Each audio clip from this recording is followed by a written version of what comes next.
Hi everyone, this is Swati Naraganti, the writer and leader at Urzu, which is a vertical of Think Roman Ventures, and welcome. In this interview, we're gonna explore the intersection of product design, marketing, and entrepreneurship in healthcare. Today, we have the privilege to talk with Mr. Karthik, whose work has been significantly impacted the healthcare innovation entrepreneurship journey, and with a background spanning over the marketing and designing product designer and entrepreneurship and including the leadership ventures like Mindfree and transformative contributions to EdTech and also healthcare. So Mr. Karthik brings a wealth of knowledge to this discussion. So Mr. Karthik, could you share a bit about yourself and your journey in the world till where you are now? Yeah, sure. So my entrepreneurship journey started in 2019 when I started my first healthcare startup. It was in mental health. And in a nutshell, it was, you can say it was a Udemy for mental health. So we designed courses, we helped psychologists to develop courses for teenagers, and we helped them technologically to build their courses and market them, and serving students, schools sometimes, and teachers. So that's when I started my mental health kind of entrepreneurship journey, if we talk about. Currently, I'm working in an edtech sector, where because I had already been working in health tech for quite some time, uh, and academics is a big part of a students' stress life and things like that. And so it was kind of natural for me to get into edtech as well, and we developed some great tools in the sector. Okay, so it's a much of a hurdle journey. And now, as we are on the talk of youngster stress, I would like to know more about a patent pending deep analytics tool which was developed in Mindfree. So, can you tell us how does this tool is uniquely address the challenges which are faced by the teachers and students and enhance the student performance? Right. So basically, the problem actually was that in PTMs, parents and teachers would kind of have a blame game, where parents lack the trust on teachers, and oftenly teachers would not have too much of information about the child, because obviously in a classroom of 40, how me as a child, as a teacher, how would I figure out which student is lacking in which topic or which subtopic? So the problem statement was very clear. So we designed the tool which now gives teachers very clear insight on each and every child. Not only that, it gives insights on teachers' lecture quality as well, wherein the teacher can judge how was my lecture quality in today lecture or yesterday's lecture. And so this basically helps teachers from saying that the child is naughty or talkative and things and generic statements. Now teacher can say, and the teachers who are using our tools now, they are saying to parents that the child is weak in this chapter, in this topic, in this subtopic, and in next 3 weeks, this would be the personalized lesson plan for the child, and this would be the roadmap for the child. So this helps parents build a trust, and ultimately not only helping teachers, students, and parents, but also helping the school management and admin to create a brand in the community. Because now parents trust the teacher, that they feel that the teacher knows about their child so much, that much more than even themselves. So it's a drastic change for teachers' professional growth as well, but also personal growth with the personal communication and bonding with the parents. So the tool is designed in this. Okay, so I would like to know more about this tool, ethical standards and privacy. Will it store the student's life and students' capabilities safely, or else what is the other options available if the privacy is a concern here? Right. So it was extremely important for us as well, because we are dealing with school, we are dealing with a great number of data. It's extremely important for us to have a secure layer, secure walls, so that there is no, any kind of privacy breach or something like that. What we've done here is, first of all, no any outside person could make even an ID or login in the application, unless the person is associated with the school, either a parent, a student, or a teacher. Unless that is there, nobody outside from the school community can actually make an ID on the platform. First thing is that. Second is we have also in some schools we put up dedicated servers for the schools, which helps which kind of avoid kind of avoids any kind of privacy breach that can happen. So we do not use even third-party servers sometimes at times, and that is extremely safe. And even at times what we do is we randomly scan also sometimes just to take it take the just to make sure if anything is there, and we haven't faced any privacy breach, and it's uh, more or less it's impossible for any party to kind of breach the privacy that we have secured right now. Okay, so it's a step approach of multiple layer of security so that the privacy of the student and Absolutely. also his capabilities will be on a constant safety mode. So this was a good approach, I should say this. So now, like as a person from a technological background, and you have delved into designing and marketing, and you have worked with restaurants, which in which you played a role as a building marketing strategies and also tech architectures. So how do you update, like how do you adapt your training or your approach while transitioning from one type of industry to other type of industry? Mm. Right. So transitioning from another one industry to another, I think it's pretty straightforward because I worked in clients from restaurant, big hotel chains, to manufacturing plants, steel fabrication manufacturing plants. And so transitioning from one industry to second another industry is pretty straightforward because the fundamentals are very same. The fundamental is to logic thinking, and we as engineers, or my personal experience in designing and engineering devices software has been that if we crack the logical thinking process, then it's pretty straightforward. It's the logic process building that's most important. So, for example, if we are talking about a problem, if we talk about logic process, so first is our problem statement, pain points, the gaps that we are feeling, right? So, for example, in a manufacturing plant, there might be a gap where they would want to track the labor force, where they want to track the time consumption in reaching from one stage of the product production to a next stage. Similarly, in healthcare, there might be something else. For example, in healthcare, it's important for build community in a with patients or things like that. But the logic thinking, the problem thinking is very straightforward, where we talk about the logic building, and that's similar in any industry that we go in, and that's how we I've been able to kind of serve clients from multiple industries. That's the basic thinking. So And this that's was a easier for fine example of transition. seamless transition with the strong foundational informations we have. This was a good insight and we can follow Correct. based on this. So now, like, can you share us or walk us through a design process for a product which was tailored for any other industry where you have worked on? Uh, right. So design thinking, when we are talking about design, its fundamental point is to take care about the users. So targeted audience which are being served by the product, that they are the most important factor in that. For example, if you're building an attack product, then there are two kinds of users. One is obviously the student, they are teenagers, and then there are adults, parents, teachers, and admin. The content would be different for each stakeholder, but the design ideology would be same for parents, teachers, and admin, but it would be different for teenagers that are students, right? For example, for a student, they would want something brighter side. They would engage more because that's how the brain is at that stage.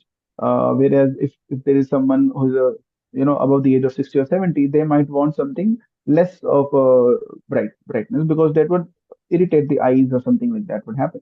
So design thinking, first of all, is the target audience that we're catering to.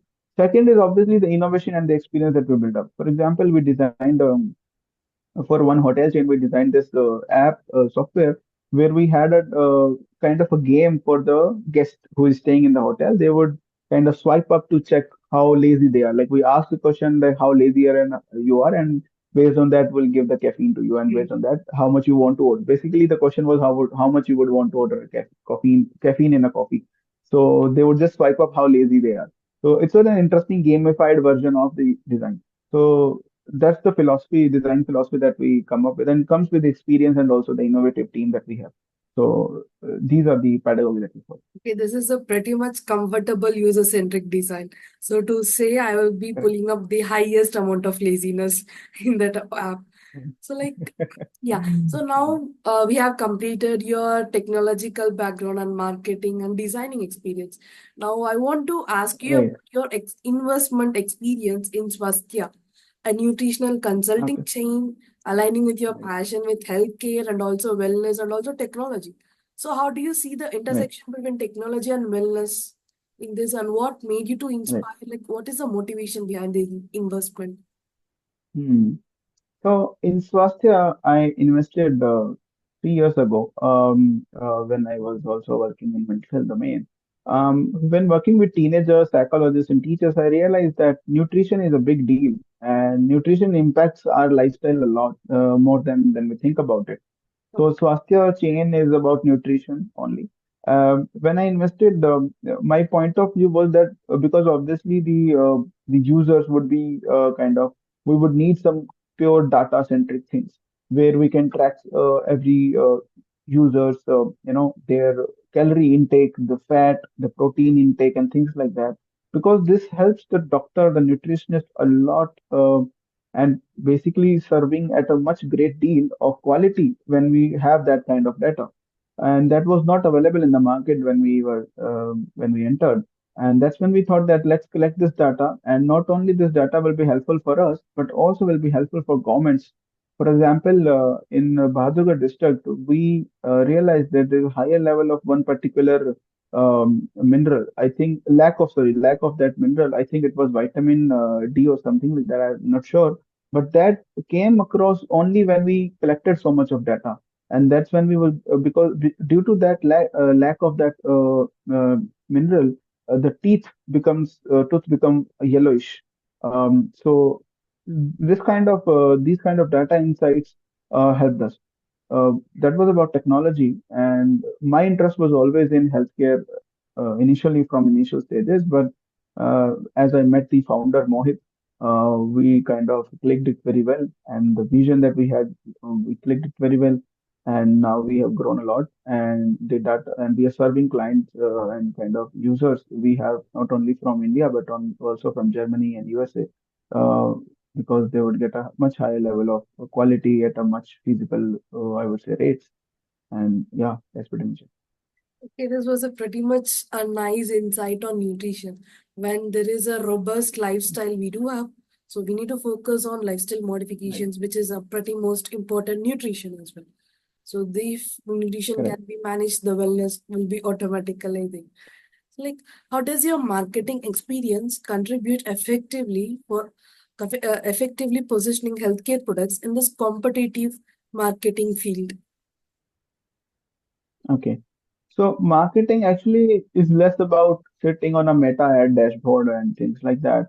Marketing is all about sitting on ground, in the field with the users, talking to them, getting empathized with their problems, their pain points, and then only you can say that some sort of marketing can be designed. Unless we do that, it's nearly impossible to have any kind of marketing. So, for example, in mental health, when we were working in that area, and mental health is a very difficult sector to serve, especially if you want to scale it, especially in an online market, online game. So what happens is that mental health, even till today, not only at that time, even today, it's a very highly stigmatized conversation. People do not really talk about, mental health.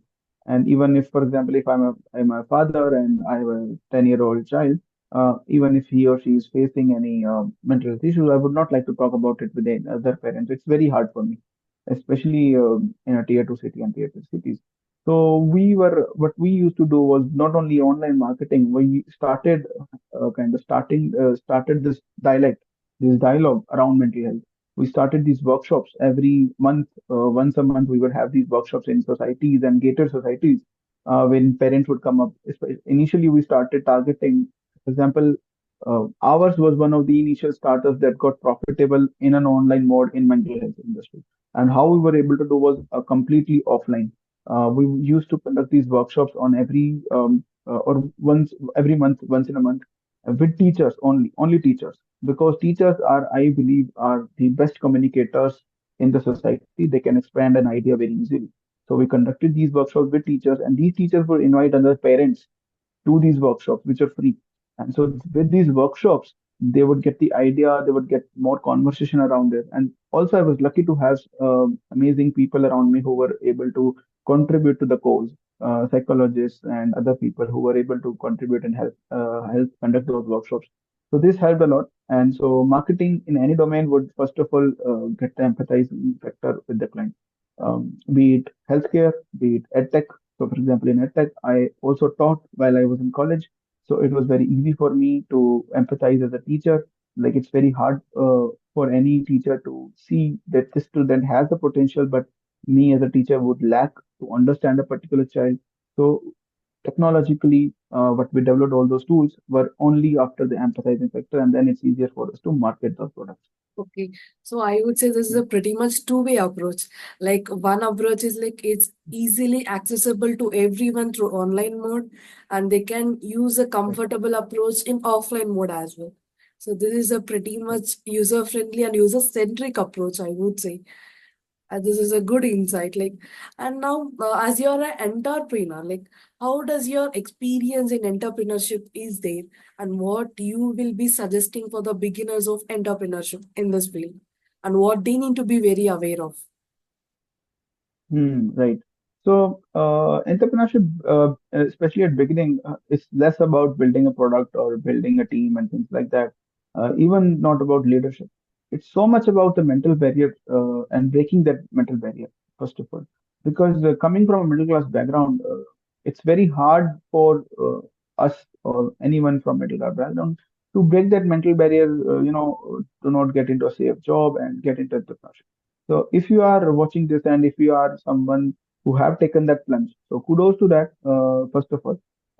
Secondly, I think as a beginner, it's very important to not get super emotional with the product or the solution that you're offering in the market, because in market would not care about your emotions, your efforts putting up in building that product or solution. They would very objectively push away that product or the solution that you're trying to offer. Okay. So we should not get super emotional with the solution that we're trying to build up. We very objective. We should have a very objective viewpoint on the product development. This is extremely important for beginners because we tend to get super emotional with the solution that we're trying to offer. So I think if anyone listening, two things that's very important. One thing is obviously taking a plunge and breaking that mental barrier, and second is obviously do not get too much emotional. And then things come around when you become a leader, or the environment makes you leader sometimes, because the team Yeah. that you're trying to build, they would make you leader also. Okay. So hopefully I So don't a have that beginner in happen automatically. entrepreneurship journey, he should be very aware of this roller coaster journey of mental health. So make the decisions on objective mode, but not on Correct, the correct. subjective mode, which includes the lifestyle or the emotions which he had with the product, and never develop an emotion with the Right, product. Yeah, right. it's a pretty much and lifestyle like a Absolutely. Not super realistic emotional. approach. Yeah. Yeah. Yeah. So like as we are at the end of the talk, I'd like to It's ask actually, you. Yeah. yeah, sure. So as we are at the end of No, no, the I was talk, just I'd like saying that to it's ask a, you. Yeah, you can go ahead. okay, okay. I was just saying that it's a vicious cycle sometimes, that you get Yeah. super emotional with the solution and then you build much higher product, and then it's a vicious cycle sometimes. Yeah. So yeah, that's It's the thing. a All right, repetitive sorry, go cycle. ahead. Correct. Yeah. So now we are at the end of our talk, and I would like to ask you, what do you think are the emerging products, like emerging products which can help in designing and marketing, will significantly impact industries such as healthcare and manufacture in future? Okay. Um, Interesting trends. I would say, for example, in healthcare or even in manufacturing, I think it will go across the board. The community building is something that is going ahead. Nowadays, any product building or any solution that you're coming up with, companies and businesses, they are already, and they would more in near future would try to build up community aspects, because it's now people are getting more knowledgeable. audience and users and everyone are getting more knowledge. They know about the product. You can't make them fool. It's important. And if you show real empathy, that's when building starts. So I think community building is something that is trending a lot in all the all the industries. I work with hotels, restaurants. They are building communities. We are building communities in restaurants also, horeca industry, and in hospitality also. Oh, sorry, I mean hospitals and kind of healthcare as well. So this is going across the board, where community building and technology integration for community building is increasing a lot. Okay, thank you, Mr. Karthik, for sharing your valuable insights on the intersection of the product design, marketing, and entrepreneurship in the healthcare journey. As we look into the future, I hope your contributions emphasize the importance of collaboration and data-driven strategies and ethical considerations in this advancing technological era. So, like, we appreciate your time and we look forward to seeing the upcoming innovations from your end. Thank you so much for being here. Oh, thank you, Swati. Thank you so much.